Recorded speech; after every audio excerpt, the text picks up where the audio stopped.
సోనియా, రాహుల్ గాంధీల మీద కేసులు పెడితే భయపడేది లేదని స్పష్టం చేశారు. స్వాతంత్ర పోరాటంలో నేషనల్ హెరాల్డ్ పత్రిక కీలక పాత్ర పోషించిందని చెప్పారు.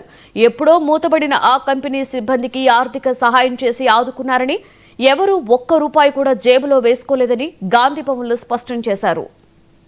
ఈ దేశం కోసం ప్రాణాలు అర్పించిన శ్రీమతి సోనియా గాంధీ, శ్రీ రాజీవ్ గాంధీ గారి వారసత్వాన్ని పుణికిపుచ్చుకున్న శ్రీమతి సోనియా గాంధీ, రాహుల్ గాంధీ గారి మీద నేషనల్ హెరాల్డ్ అనే పత్రిక దేశ స్వతంత్రం కోసం పండిత్ జవహర్లాల్ నెహ్రూ గారు ప్రారంభించారు.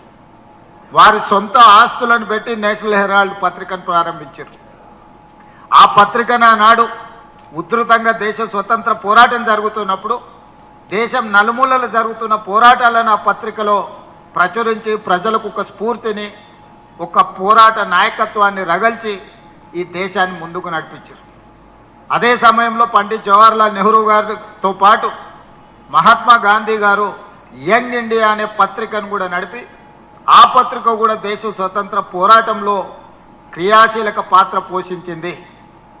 ఈరోజు నేషనల్ హెరాల్డ్ పత్రిక ఆనాడు సిబ్బందిని తీసుకొని ఆ పత్రిక నడిపించడానికి పనిచేసిన వాళ్ళు తర్వాత స్వతంత్రం అనంతరం జరిగిన పరిణామాలలో చాలామంది సమాజంలో పెద్ద పెద్ద పారిశ్రామికవేత్తలు పత్రికలు, టీవీలు పెట్టుకోవడం వల్ల నేషనల్ హెరాల్డ్ నడపడానికి కష్టమై మూతబడ్డది.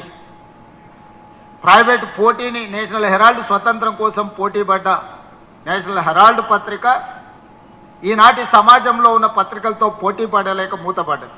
ఈ దేశం కోసం ప్రాణాలు అర్పించిన